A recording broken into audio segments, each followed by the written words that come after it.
اپنی زندگی میں اللہ کی مدد کی طرف بڑھیں، مالک کی مدد کا حصول اختیار کرنے کی کوشش کریں، اللہ کے ساتھ اپنے آپ کو جوڑیں۔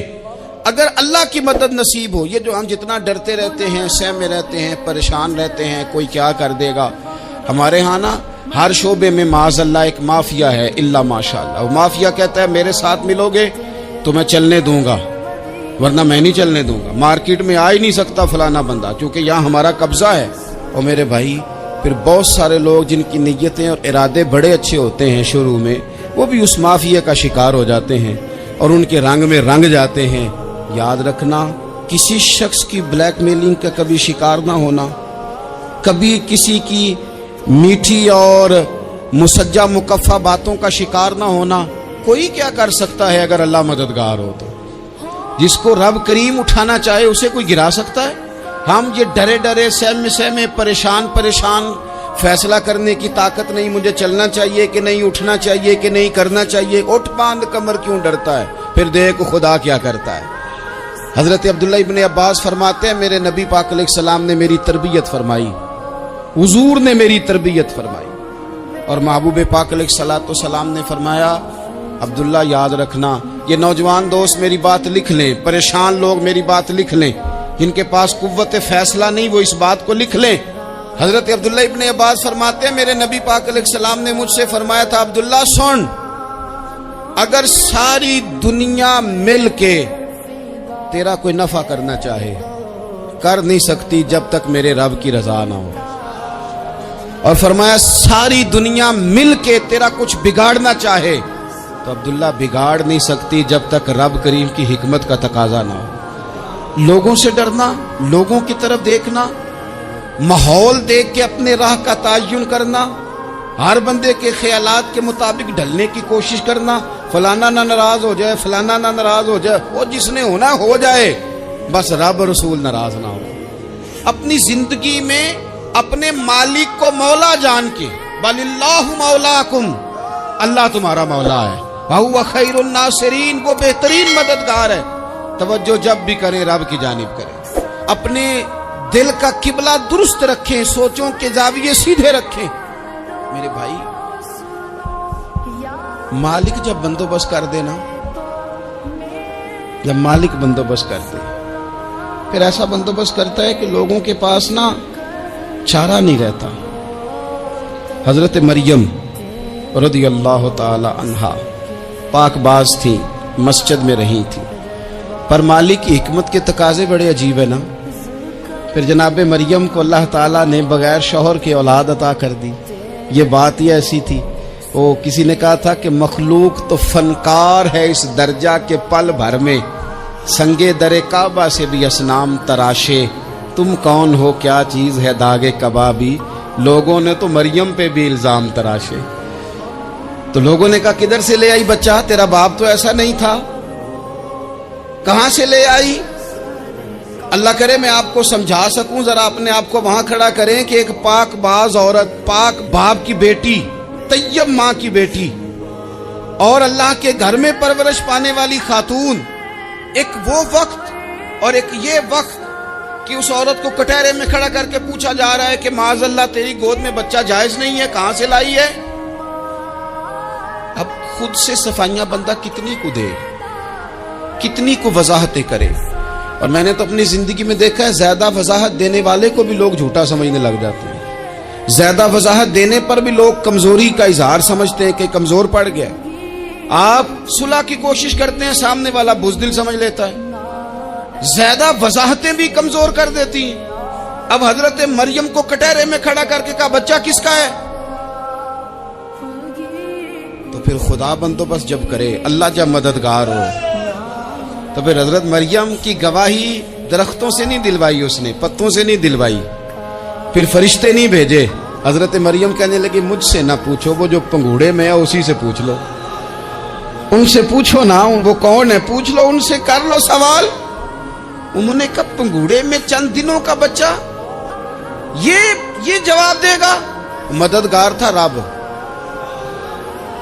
ان کی برات کا اعلان کرنا تھا مالک نے، اور جب مالک اعلان کر دے، جب مالک تیری صفائی دینا چاہے، جب مالک تجھے دنیا کے سامنے نکھارنا چاہے، تو پنگوڑے میں لیٹے حضرت عیسیٰ بول کے کہنے لگے انی عبداللہ آتانی الکتاب، فرمایا میں اللہ کا بندہ ہوں، رب نے مجھے کتاب عطا کر کے نبی بنا کے دنیا میں بھیجا ہے، میں اللہ کا بندہ ہوں، کتاب لے کے آیا ہوں، نبی بن کے آیا ہوں۔ پھر پنگوڑے سے اعلان ہو گیا، پھر بچہ بول پڑا۔ اور یہ ایک دفعہ نہیں بات ہوئی، یہ بنی اسرائیل میں ایک جریج نام کے شخص بھی تھے جو نماز پڑھ رہے تھے، بعض نے لکھا ہے نفل نماز تھی، اماں نے پکارا تو آئے نہیں، تو ماں کے منہ سے نکل گیا تو اتنی دیر تک مرے گا نہیں جب تک کسی بے حیا عورت کا منہ نہ دیکھ لے۔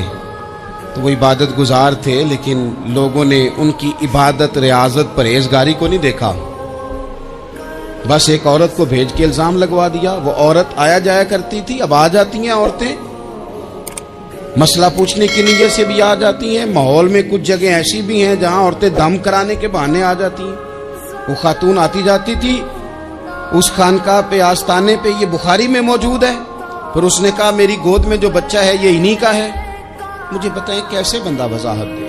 حالات خراب ہو گئے، لوگ کٹیا جلانے لگے، ماحول اور طرح کا بن گیا۔ میرے نبی پاک علیہ الصلوۃ والسلام فرماتے ہیں پھر اس رب کے بندے نے کہا مالک تو کریم ہے، تیری مشیت کا تقاضا آیا جو میری ماں نے جملے بولے تھے، پر اب میں وضاحت دینے کے قابل نہیں رہا، اب تو ہی کرم کرے گا تو دروازہ کھلے گا۔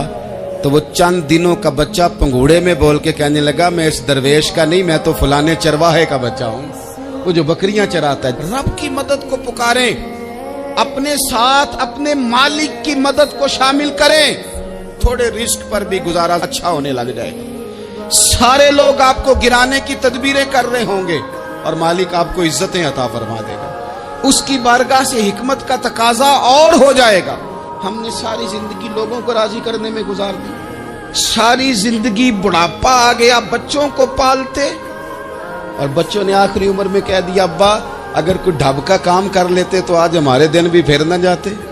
ساری زندگی گزار دی بہن بھائیوں کو راضی کرنے میں، ساری زندگی گزار دی ذمہ داریاں اٹھانے میں، ان کو 99 دفعہ دیا، ایک دفعہ نہیں دیا تو انہوں نے کہہ دیا تو نے تو کبھی دیا ہی نہیں، تو تھا ہی نہیں۔ ساری زندگی محلے داروں، علاقے والوں کو راضی کرنے میں گزار دی۔ اور میں نے ایسے لوگ بھی دیکھے دین کے لیے وقت گزارا، لیکن جب بڑھاپے میں دانت کام نہ کرتے تھے تو وقت کے مفتیوں کو بھی مسجدوں کی کمیٹیوں نے کہہ دیا اب آپ کی سمجھ نہیں آتی، ہم نے خطیب کو یور رکھنا ہے، نہ دیکھو دنیا کی طرف، دنیا رلا دیتی ہے، نہ راضی کرو بندوں کو، بندے تھکا دیتے ہیں، نہ پیچھے بھاگو ہر وقت دنیا داروں کے، یہ انسان کو کمزور کر دیتے ہیں۔ وہ تو کریم ہی بڑا ہے، 2 آنسو زمین پر بعد میں گرتے ہیں، بندے کے گناہ سارے پہلے معاف فرما دیتا ہے۔ اللہ کی مدد کا حصول، اپنے مالک کی مدد کی طرف بڑھنا، آپ کو بدر کی جنگ بھی یہی درس دے گی، آپ کو احد کا میدان بھی یہی سبق دے گا، فتح مکہ بھی یہی سبق دے گا۔ میرے دوستو جب رب مدد فرمائے، جب اللہ مددگار بنے، دوستوں سے ایک بات اکثر کرتا ہوں، میں کہتا ہوں کہ جتنے درد سے آپ امیر کو اپنی کہانی سناتے ہیں نا، اور جس طرح آپ کے آنسو بات کرنے سے پہلے گر جاتے ہیں کہ غریب ہیں، بچیاں ہیں، کاروبار نہیں، او میرے سنگیو، اس سے آدھے آنسو اپنے رب کی بارگاہ میں بکھیرو، اس کے حضور عرض گزار ہو جاؤ، اس سے طلب کرو۔ ایک وقت انسان پر زندگی میں ایسا آتا ہے کہ اسے یوں محسوس ہوتا ہے کہ میرا سایہ بھی ذرا سا پیچھے ہٹ گیا ہے، اسے یوں لگتا ہے کہ میں کسی سہارے پہ ہاتھ ڈالتا ہوں تو وہ بھاگ جاتا ہے مجھ سے، لیکن مالک کی بارگاہ ایسی عظیم بارگاہ ہے، رب رسول کے آستانے اتنے بڑے ہیں کہ آپ جب وہاں کشکول طلب دراز کرتے ہیں تو جھولی پھیلانے میں دیر لگتی ہے، ان کو بھرنے میں تو کوئی دیر نہیں لگتی۔ ہم نے اپنا سوچ کا قبلہ ہی دنیا کو بنا لیا۔ یہ جو اللہ والوں کی مدد ہے یہ تو ہے نہیں، اللہ ہی کی مدد ہے، لیکن یہ جو سیٹھوں کی طرف توجہ کرنا، نوابوں کی طرف توجہ کرنا، دنیا داروں کی طرف توجہ کرنا، اور اپنا مزاج اس طرح کا بنا لینا، یارو